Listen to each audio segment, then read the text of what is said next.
नवरात्रि में भूलकर भी ना करें। ये 7 काम शास्त्रों में वर्णित अनुसार एक प्याज, लहसुन और मांसाहार का सेवन। नवरात्रि में सात्विक भोजन का विशेष महत्व है। शास्त्रों में वर्णित है कि तामसिक भोजन जैसे प्याज, लहसुन और मांसाहार से मन अशुद्ध होता है और पूजा में विघ्न आता है। देवी की उपासना के लिए शरीर और मन दोनों का शुद्ध होना आवश्यक है। 2 काले कपड़े पहनना नवरात्रि में हर दिन का एक शुभ रंग होता है, जैसे लाल, पीला, हरा।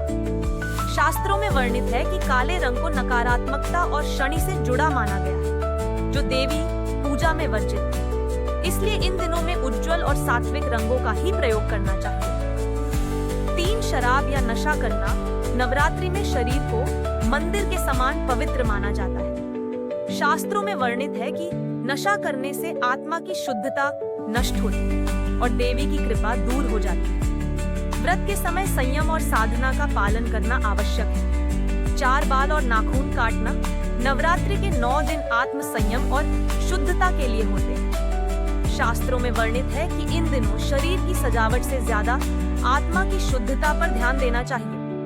बाल और नाखून काटना अशुद्धता का प्रतीक माना है। 5 घर में झगड़ा या ऊंची आवाज में बोलना नवरात्रि में घर को मंदिर की तरह शांत और पवित्र रखना चाहिए।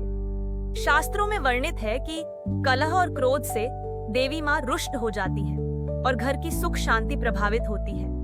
इन दिनों में प्रेम, सौहार्द और मौन का अभ्यास करना चाहिए। 6 दिन में सोना या आलस्य करना व्रत का उद्देश्य है, शरीर और मन को जागृत करना। शास्त्रों में वर्णित है कि व्रत के दौरान दिन में सोना निषेध है, क्योंकि इससे साधना की ऊर्जा नष्ट होती है। जागृत रहकर ध्यान और भक्ति करना ही व्रत का सही पालन है। 7 पूजा विधि में लापरवाही या अपमान नवरात्रि की पूजा में नियमों और विधियों का पालन अत्यंत आवश्यक है। शास्त्रों में वर्णित है कि मंत्रों का गलत उच्चारण या पूजा में लापरवाही देवी को अप्रसन्न कर सकती है। हर विधि को श्रद्धा और नियम से करना चाहिए, जैसे कि स्वयं देवी मां सामने उपस्थित हों।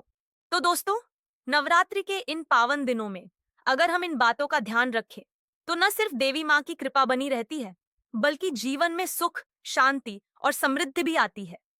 अगर आपको ये जानकारी उपयोगी लगी हो तो एक लाइक जरूर दीजिए और इस वीडियो को अपने परिवार और दोस्तों के साथ शेयर करें, ताकि वो भी इन बातों को जान सकें और देवी मां की कृपा पा सकें।